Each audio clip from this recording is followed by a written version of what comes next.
phrase that launched the MCU was Tony Stark's legendary "I am Iron Man" line. As luck would have it, the line wasn't planned at all and was actually a product of improv from Robert Downey Jr. Much of the first Iron Man film was improvised. I have successfully privatized world peace. Thank you, buddy. We're adjourned. We're adjourned for today.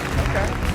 And that now iconic line came from RDJ in the spur of the moment. It captured Tony Stark's essence so perfectly that it became his legacy and would become an instant mark of identification for the character. It went well with the actual scene too, because even there, Tony Stark is not reading from a script. That's not a hug, I'm just grabbing the door for you. We're not there yet. When the trailer for the MCU's first solo Spider-Man film, titled Homecoming, debuted, it not only teased thrilling web-slinging action, but also delivered some laughs through the playful dynamic between Tony Stark and Peter Parker. One standout moment shows Peter going in for a hug, only to realize Tony was simply opening the car door for him. It was a brief but hilarious scene that perfectly captures their relationship and left audiences eager for more. Interestingly, according to Tom Holland, that moment and much of the interaction was improvised. The natural chemistry between him and Robert Downey Jr. became a signature element of their scenes. Madam, I need you to remain calm and trust me, I'm a professional. Beneath this pillow lies the key to my release. While we're not pointing to one specific moment here, improvisation played a huge role in the production of the Sherlock Holmes movies. The clever banter and organic humor between Holmes and Watson in Guy Ritchie's films largely stem from two key elements: the off-screen friendship between Robert Downey Jr. and Jude Law, and RDJ's spontaneous energy on set. Downey himself described the process as a democracy in the truest, most frustrating, and most rewarding sense. Co-star Jared Harris reportedly had to adapt quickly to the improvisational style, a true trial by fire. I'm gonna sit here so you move the leg. When Tom Holland was cast as the new Spider-Man, fans were curious how the relatively fresh-faced actor would hold his own among MCU heavyweights. Early on, he was paired with RDJ in a scene where Tony Stark tells Peter to move the leg so he can sit down. At first glance, it seems like classic Stark sass. In reality, Holland had missed his blocking, and Downey corrected him, seamlessly staying in character. The result was both natural and hilariously fitting. In a few hours, I'll know every dirty secret S.H.I.E.L.D. has ever tried to hide. Blueberry? Yet you're confused about why they didn't want you around. Tony Stark's love for snacks isn't just a character quirk, as it's often RDJ being RDJ. In one scene aboard the helicarrier, Stark offers a blueberry to a teammate. Was this in the script? Absolutely not. Downey had smuggled a stash of blueberries onto set, hidden them in the lab set, and snacked mid-scene. It was so on-brand for Stark, and it stayed in the final cut. I love you 3,000.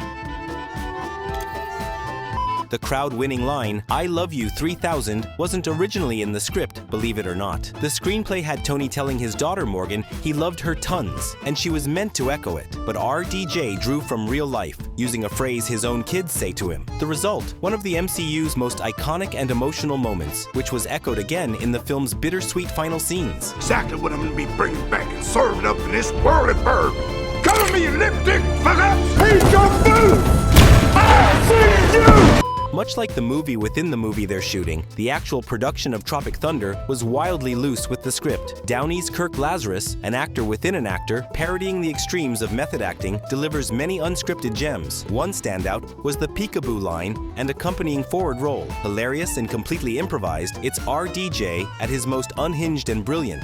Hey, Jay, give me an IR scan of the room, real quick.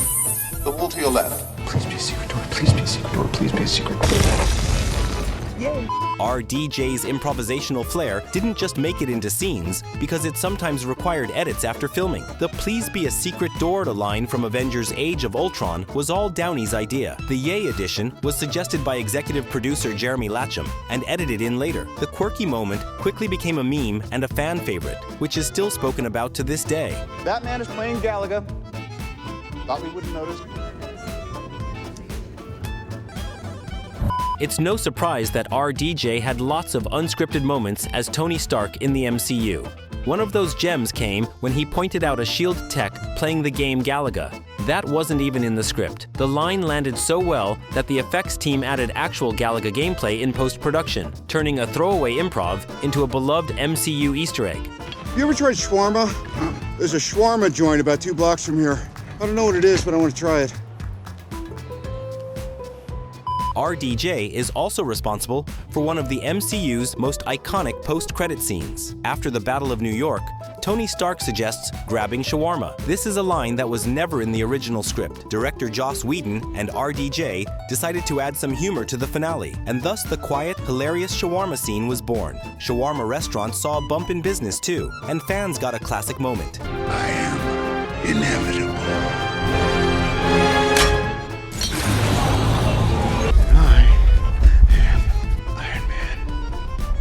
Just like the first time Tony Stark used this iconic line, the final time he used it was also a form of unscripted brilliance, thus completing the circle of improv. As per some reports, the actual line was supposed to be, "Oh snap," but then RDJ came up with a better line, and it led to the final snap scene being reshot with it. Needless to say, it became one of the defining moments of cinema in the 21st century. Smells stale beer and defeat. In a largely forgotten post-credit scene from The Incredible Hulk, Tony Stark pays a visit to General Thaddeus Thunderbolt Ross to talk about the Green Goliath.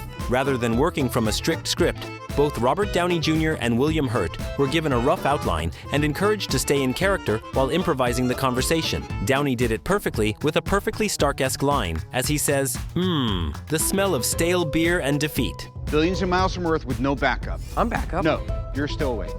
The adults are talking. Still irritated during his exchange with Doctor Strange, Tony Stark snaps at Peter Parker when the teenager tries to chime in, telling him to stay quiet while the adults are talking. This sharp remark wasn't in the script. It was completely improvised by RDJ, who instinctively knew how to deliver a quick, funny put-down that perfectly fit Stark's personality. The moment showcases RDJ's knack for in-the-moment humor and his deep understanding of Tony's sarcastic, mentor-like dynamic with Peter. Channeling the classic high school bully Ian, RDJ delivered a hilarious performance even in this brief role. One of the most iconic moments in the film comes when Gary, played by Anthony Michael Hall, and Wyatt, played by Elon Mitchell Smith, get doused with a red Slurpee at the mall by bullies Ian and Max. While the Slurpee dump was part of the script, the smug handshake between Ian and Max afterward was entirely improvised. Tonight, I'm standing on Highway 666, running through towns like Cortez. To some, a beautiful stretch of the American landscape, but to Mickey and Mallory, not.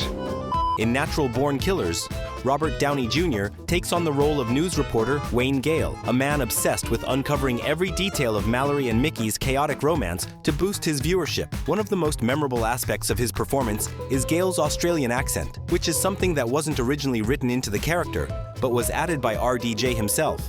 Goldstein. Give me a fat beat to beat my buddy's chest. In this otherwise intense fight scene from Iron Man 2, RDJ tried some improv by randomly requesting for a song from the DJ. However, he couldn't think of any song, which caused him to break character here. It may not have been in the script, but the director liked it so much because it went well with the portrayal of a drunk Tony Stark. Like, share, and subscribe if you liked this clip, and let me know what you'd like to see next. Okay then, see you soon.